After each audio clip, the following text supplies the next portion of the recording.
Halo Sobat Bengkel Mafia, kali ini kita akan membahas mengenai macam-macam gaya di dalam dinamika. Karena konsep ini penting sekali khususnya ketika kita menganalisa diagram benda bebas atau menganalisa gaya-gaya yang bekerja, sistem gaya di dalam pergerakan atau sistem benda gitu ya. Nah, gaya itu bisa dibagi dua macam, yaitu gaya sentuh dan gaya tak sentuh. Nah teman-teman, dalam bahasa Inggris gaya itu force ya. Jadi kalau kita pakai bahasa Indonesia agak aneh, memang kayak kita lagi bergaya, bukan itu. Kita gaya di sini bukan fashion gitu ya, bukan. Tapi gaya ini lebih kepada dorongan atau tarikan yang mengubah kondisi gerak daripada suatu benda gitu lah ya. Kurang lebih seperti itu. Nah, teman-teman, gaya sentuh dan gaya tersentuh ini perbedaannya apa? Nanti kita akan lihat ya gitu ya. Kenapa kita perlu mempelajari macam-macam gaya ini dengan singkat? Karena sekali lagi nanti kita akan lihat bahwa masing-masing gaya itu ternyata ada keunikan sifatnya. Ini penting sekali khususnya ketika kita menganalisa. Misalkan gaya pegas tentu saja sifatnya itu tidak sama dengan gaya gravitasi ya kan. Atau misalkan gaya gesek itu sama gaya tegangan tali juga sifatnya beda. Maka ketika kita menganalisa gaya-gaya yang bekerja, kita perlu tahu keunikannya masing-masing. Nah, contoh dari gaya sentuh apa? Misalkan gaya normal, gaya gesek, tegangan tali, lalu ada gaya pegas dan yang lain-lain. Gaya tak sentuh misalkan gaya kolom listrik statis atau gaya, dan satu lagi gaya gravitasi misalkan, dan yang lain-lain. Nah teman-teman, gaya tak sentuh ini biasanya adalah gaya yang mungkin sangat membingungkan khususnya fisikawan zaman dulu. Bahkan Newton pun tidak suka konsep seperti ini. Ini kan force gitu ya. Jadi ini at distance. Jadi dalam bahasa Inggris itu at distance. Jadi sebenarnya pada jarak tertentu tidak ada tarikan secara fisik gitu ya, atau tidak ada dorongan, atau misalkan orang itu tidak menarik, misalnya mendorong tembok gitu kan, nggak ada orang yang mendorong, tapi tiba-tiba dia bergerak. Contohnya apa? Secara legenda misalkan Newton itu katanya dia melihat ada apel jatuh. Nah waktu apel itu jatuh, ini legenda ya, belum tentu benar, belum tentu ada gitu ya, tetapi kisah itu sudah terkenal sekali. Ketika apel itu jatuh, pertanyaannya siapa yang menarik apel itu jatuh? Orang bilang gravitasi. Nah mekanisme gimana? Kan nggak ada yang narik. Emangnya ada orang yang namanya gravitasi manjat pohon ke atas lalu dia memutuskan apelnya dari pohonnya lalu melempar ke bawah? Kan nggak ada ya kan? Jadi itu ada semacam tarikan yang boleh dibilang tidak terlihat. Jadi ini dinamakan gaya tak sentuh. Nah karena gaya ini biasa bekerja pada posisi-posisi tertentu. Misalkan makin jauh dia kekuatan gayanya makin melemah, makin dekat kekuatan gaya makin kuat gitu ya. Jadi di posisi-posisi tertentu gitu ya, itu ada nilai gaya-gaya yang berubah-ubah ya. Nah itu makanya nanti untuk gaya-gaya semacam ini, untuk force atau dorongan dan tarikan semacam ini, kita bisa menggunakan konsep medan field. Misalkan medan listrik, electric field, atau misalkan gravitation field gitu ya, atau medan gravitasi. Nah kita tidak akan membahas ini lebih detail, tapi kita akan melihat beberapa gaya yang penting khususnya di dalam dinamika. Yang pertama kita masuk kepada gaya normal. Teman-teman, ketika kita menyentuh suatu benda, maka pada saat yang sama kita juga disentuh oleh benda tersebut. Misalkan saya menyentuh meja, pada saat yang sama meja juga menyentuh saya. Nah, ke arah mana gaya normal ini? Selalu tegak lurus permukaan sentuh. Jadi misalkan teman-teman menaruh atau meletakkan handphone di atas meja. Kenapa handphone tidak jatuh ke bawah? Karena ditahan oleh gaya normal. Jadi meja memberikan gaya normal pada handphone, tegak lurus dengan permukaan sentuh. Pada saat yang sama, meja juga menerima gaya normal dari handphone. Itu jadi ini aksi reaksi biasanya ya. Nah misalkan ada permukaan yang berbentuknya lantai, misalnya lantai licin, lalu saya letakkan bola di atasnya. Nah ini kan ada titik sentuh kan. Titik sentuhnya adalah titik A. Maka gaya normal bagaimana? Pada saat yang sama ini bola mengalami gaya normal. Nah di sini di titik A. Nah gaya normal ini garis ini tegak lurus dengan bidang sentuh. Ini kan bidang sentuh ya. Pada saat yang sama lantai juga mengalami gaya normal ke bawah ya. Dan ini tegak lurus dengan bidang sentuh. Jadi gaya normal ini tegak lurus dengan bidang sentuh. Ini 90 derajat ya. Ini gaya normalnya 90 derajat. Nah teman-teman, gaya normal ini ya biasanya kalau kita perhatikan gitu ya, ini akan selalu kita munculkan, kita tuliskan dalam bentuk N. Tapi kalau teman-teman mau tuliskan dalam bentuk F pun itu sebenarnya tidak masalah gitu ya, karena itu hanya simbol. Yang penting teman-teman mengerti bahwa ketika ada persentuhan antara kedua benda, maka di situ ada gaya yang bekerja, ada aksi reaksi di sana. Oke, sekarang kita masuk ke yang kedua, yaitu gaya gesek. Nah teman-teman, gaya gesek itu ada dua macam. Ketika bendanya diam, itu pun tetap bisa bekerja gaya gesek loh. Ya namanya gaya gesek statis ketika kondisi bendanya masih diam. Misal, mobil kita dorong dengan gaya 1 Newton. Kecil sekali ya. Nah di situ mobil truknya belum gerak. Mobil besarnya belum bergerak atau truknya belum bergerak. Kenapa? Karena ada gaya gesek yang bekerja. Dan itu kita namakan gaya gesek statis. Karena bendanya masih belum bergerak, tapi gaya geseknya bekerja gitu ya.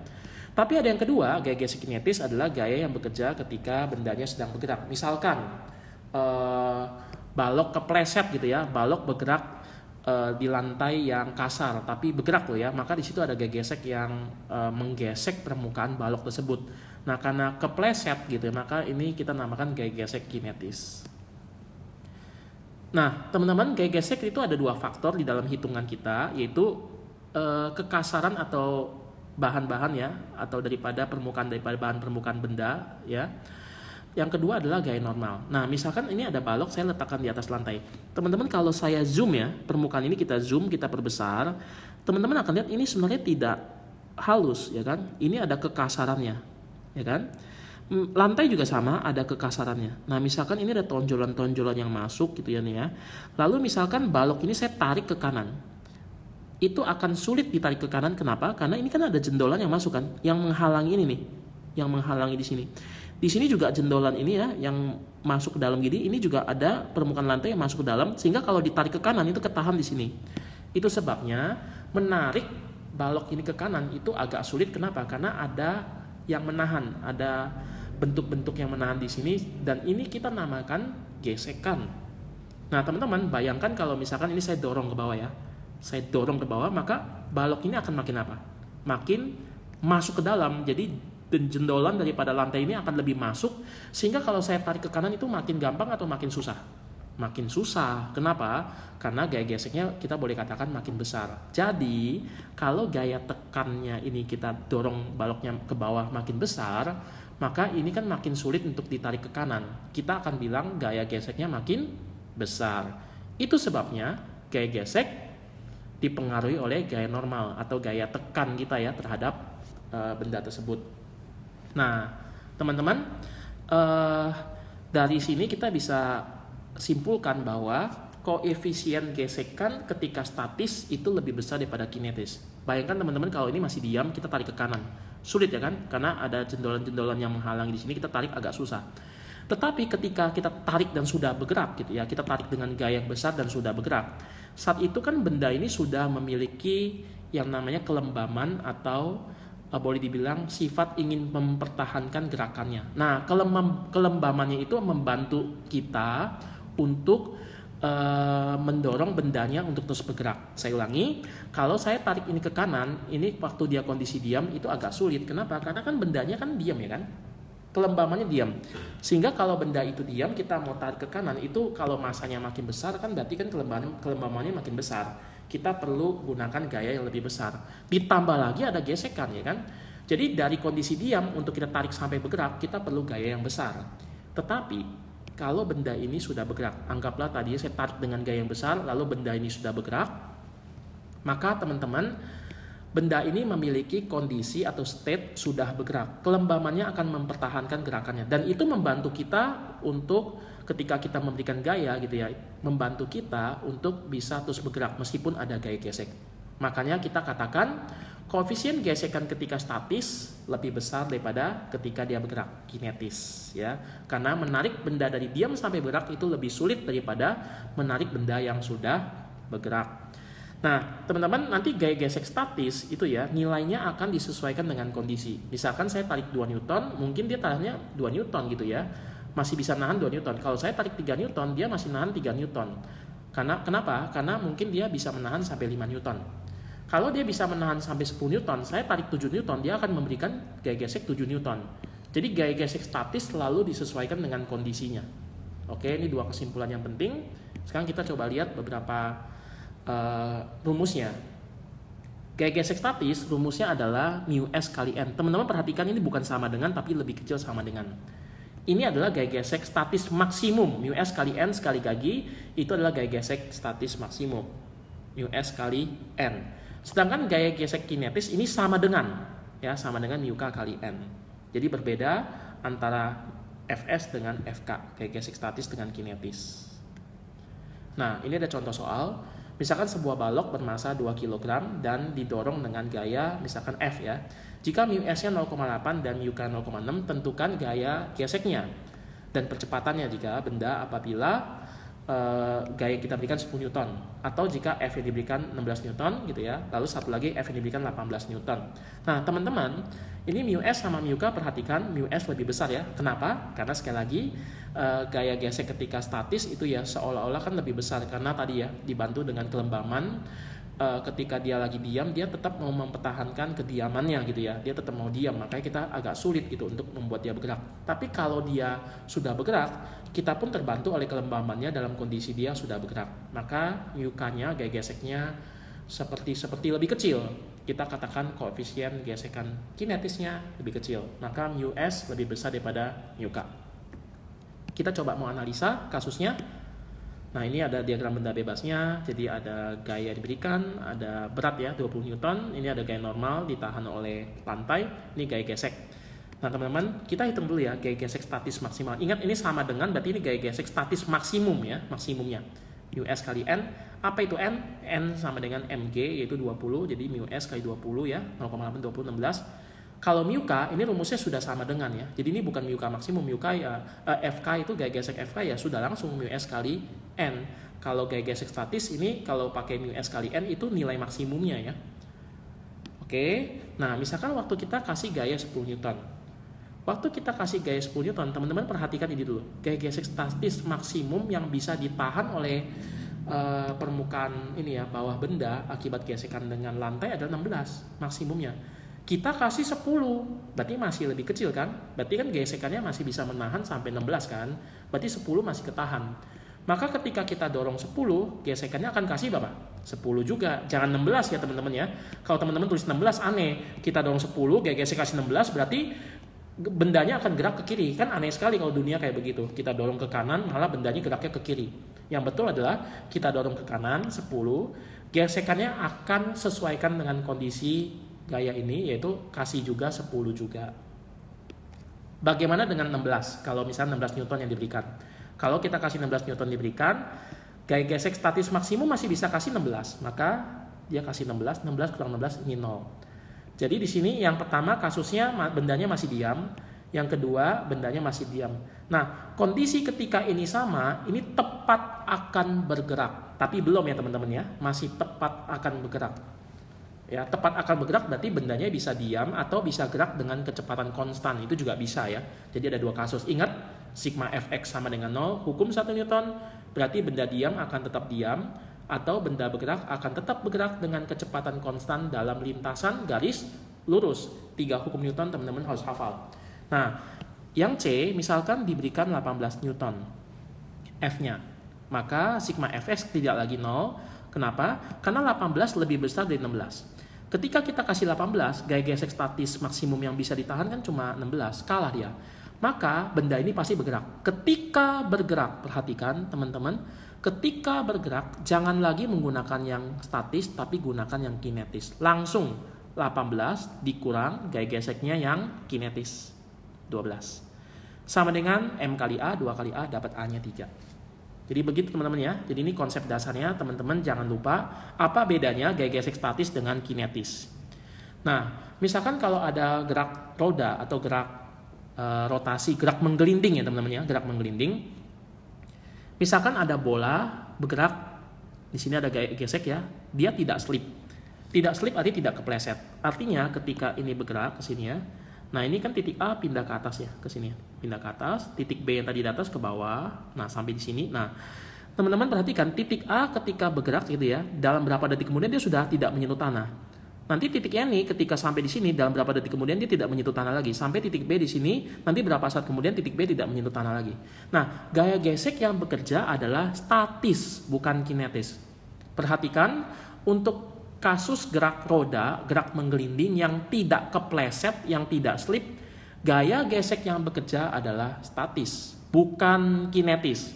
Ya, Karena kalau kinetis itu harus kepleset. Jadi titik A, ini gerak bendanya ke depan, ini masih titik A. Jadi titik A-nya terus digerus sama gaya geseknya. Itu namanya gesekan kinetis. Tapi kalau cuman titik A sampai di sini terus bergerak lagi ke atas gitu ya, titik A langsung pindah, tidak, gaya geseknya tidak bekerja terus pada titik A, maka itu gaya gesek statis. Nah, teman-teman perhatikan, ketika B sampai ke bawah, berarti kan panjang AB lengkungan ini sama aja jaraknya yang ditempuh. Ketika kasusnya tidak slip, maka jarak tempuh itu sama aja jarak panjang busur yang ditempuh. Jadi jarak tempuh adalah panjang busur AB, atau kecepatan rotasi ini kali waktu, ya, itu sama aja jarak tempuh. Kalau ini kecepatannya konstan ya. Oke. Nah, teman-teman, di sini kita bisa lihat V rotasi adalah V translasi. Ya, ini saya masih pakai kasus yang V-nya konstan. Kalau V rotasinya konstan, misalkan ke sini 2 meter per detik gitu ya, maka A ke B juga 2 meter per detik. Jadi kecepatan putarnya ini sama dengan kecepatan gesernya ke kanan. Itu kasus tidak slip. Bagaimana kalau kasusnya slip, teman-teman? Ini titik A, kepleset gitu ya. Ini titik A juga. Ya jarak tempuh ya udah cuman V translasi dikali delta T, V gerak lurusnya aja. Teman-teman perhatikan yang bekerja apa? Yang bekerja adalah gaya gesek kinetis, bukan statis. Oke, kita masuk kepada gaya tegangan tali. Teman-teman perhatikan kalau misalkan ada 2 orang saling tarik menarik ya.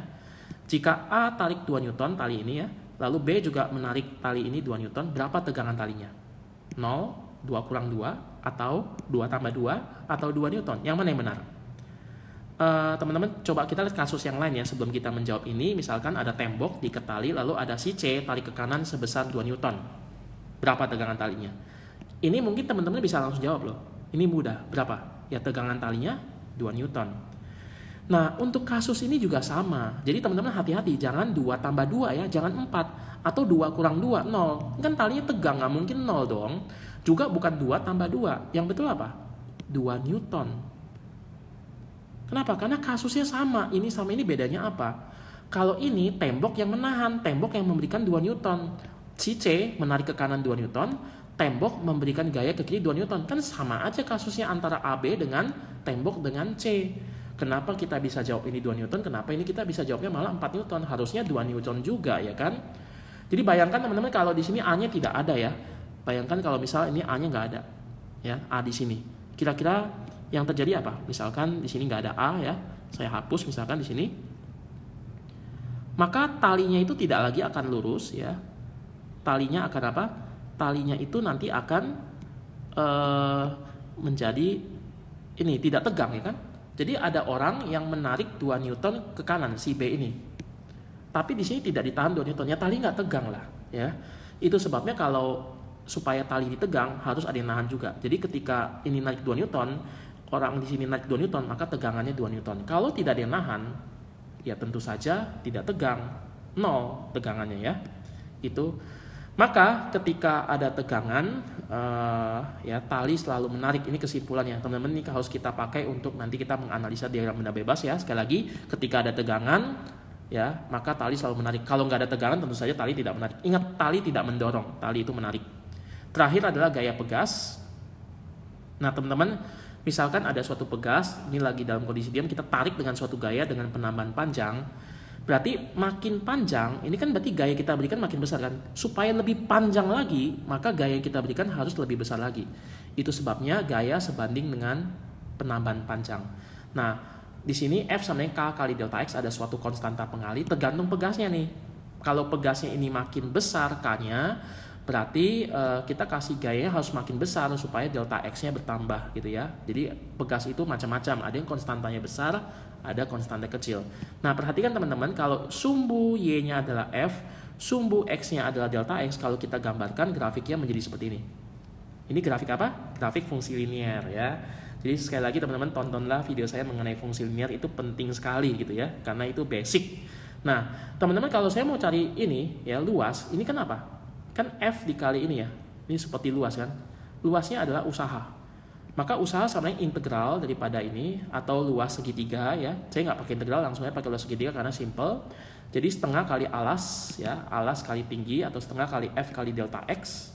Nah F nya apa? F nya K kali delta X. Kesimpulannya energi pegas adalah setengah K kali delta X kuadrat. Teman-teman sekali lagi, untuk gaya pegas ketika saya tarik bertambah panjang, F-nya naik, tarik lagi, F-nya makin besar, delta X-nya makin besar.